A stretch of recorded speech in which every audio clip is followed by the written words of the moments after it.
right, what we have here is a special report. Today is June 19th, 2009.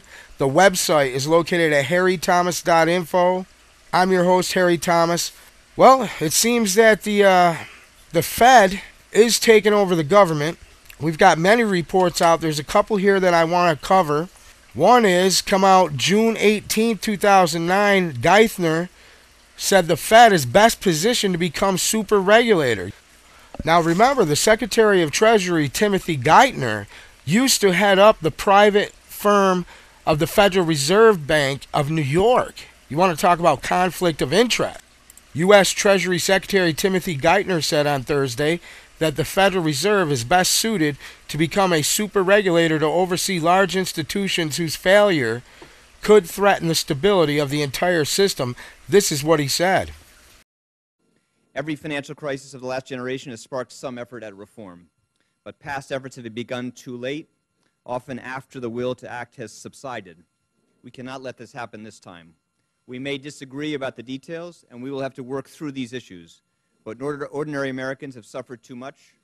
Trust in our financial system has been too shaken, and our economy was brought too close to the brink for us to let this moment pass. Our approach is to let new products develop, but to bring them into a regulatory framework with the necessary safeguards in place. Our tradition of innovation in the financial sector has been central to our prosperity as a country, so our reforms are designed to strengthen our markets by restoring confidence and accountability. Finally, Mr. Chairman, a fourth priority is to address the basic vulnerabilities in our capacity to manage future crises. We came into this crisis without an adequate set of tools to confront and deal with the potential failures of large, complex financial institutions. That left the government with extremely limited choices when faced with the failure of the largest insurance company in the world and some of the world's largest investment banks. And that is why, in addition to addressing the root causes of this crisis, putting in place a better framework for crisis prevention in the future, we have to act to give the government better tools to manage future crises. We considered a full range of options, and we made the judgment that now was the time to pursue the essential reforms, those that address the core causes of the crisis and those that will help prevent or contain future crises. While many of the firms and markets at the center of the crisis were under some form of federal regulation, that supervision did not prevent the emergence of large concentrations of risk. A patchwork of supervisory responsibility, loopholes that allowed some institutions to shop for the weakest regulator, and the rise of new institutions and instruments that were almost entirely outside the government's supervisory framework left regulators largely blind to emerging dangers.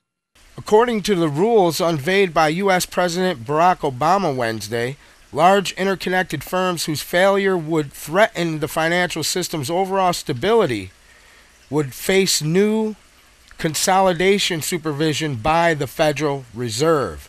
The reform will also create a council of regulators with broad coordination responsibility across the financial system. The new rules would see that the Fed given the authority to regulate any company whose activity it believes could threaten the economy and the markets. Obama's regulatory reform plan is nothing less than a green light for the complete and total takeover of the United States by a private banking cartel that will usurp the power of existing regulatory bodies who are now being blamed for the financial crisis in order that their status can be abolished and their rules handed over to an all-powerful Fed. I mean, this is it. This is part of the banker takeover. The New World Order plan for a global cashless society control grid. A world dictatorship. Ron Paul slams Federal Reserve's new dictatorial powers. This come out Friday, June 19, 2009, over at prisonplanet.com by Paul Joseph Watson. Responding to the Obama administration's new regulatory reform plan, which will officially hand the Federal Reserve complete dictatorial control over the U.S. economy, Congressman Ron Paul told MSNBC that the Fed is now more powerful than Congress. Listen to this. I want to actually bring in Congressman Ron Paul. In fact, Treasury Secretary Tim Geithner is on Capitol Hill right now trying to sell the president's massive financial overhaul plan. Geithner is testifying before the Senate Banking Committee. And moments ago, Geithner said that the government has to act now to protect the system from another potential collapse.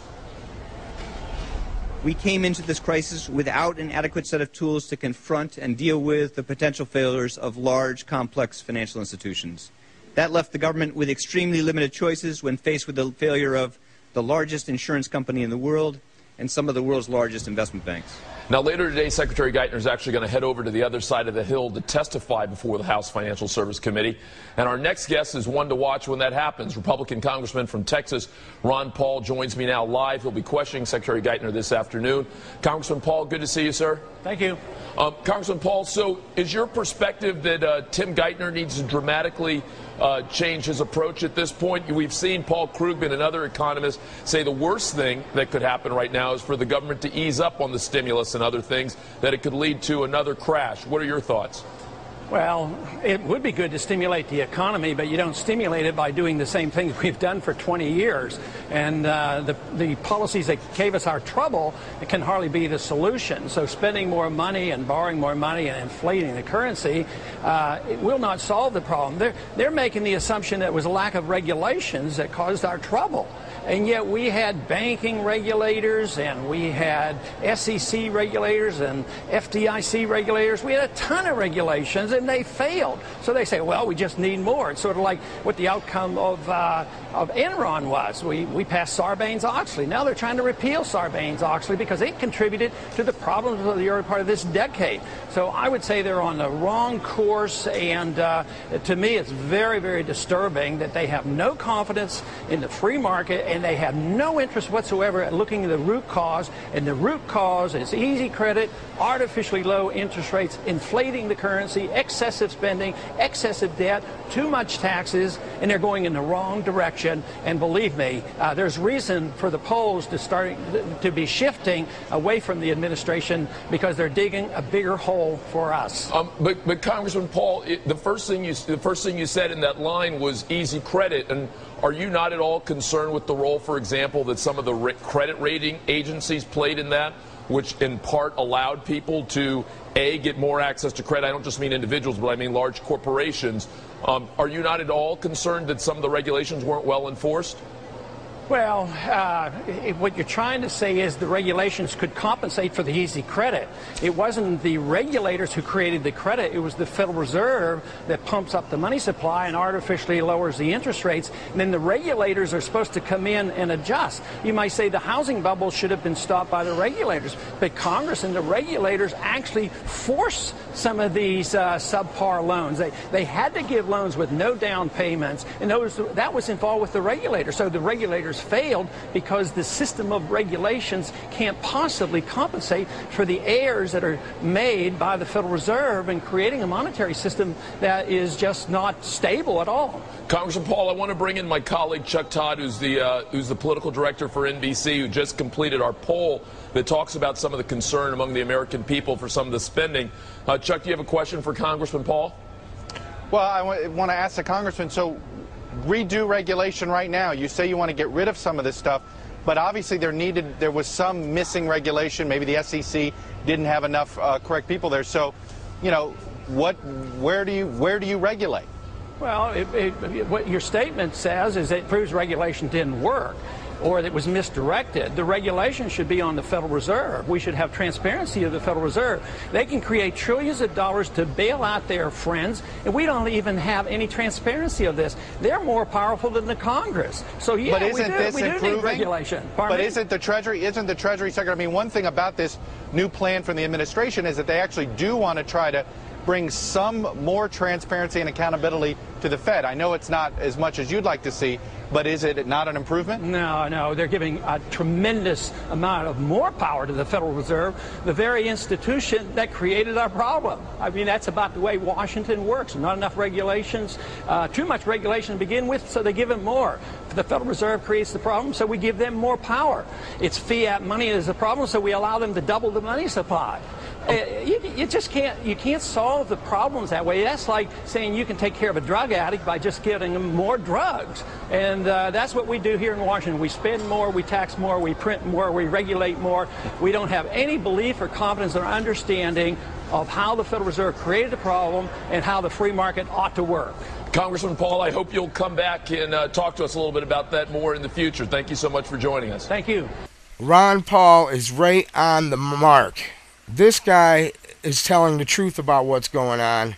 Why don't you get over and support him at campaignforliberty.com. Tell all your friends and everybody you know about the freedom movement. You can find more information over at harrythomas.info. I want to thank you for listening to this special report, and I will be back with more in the near future.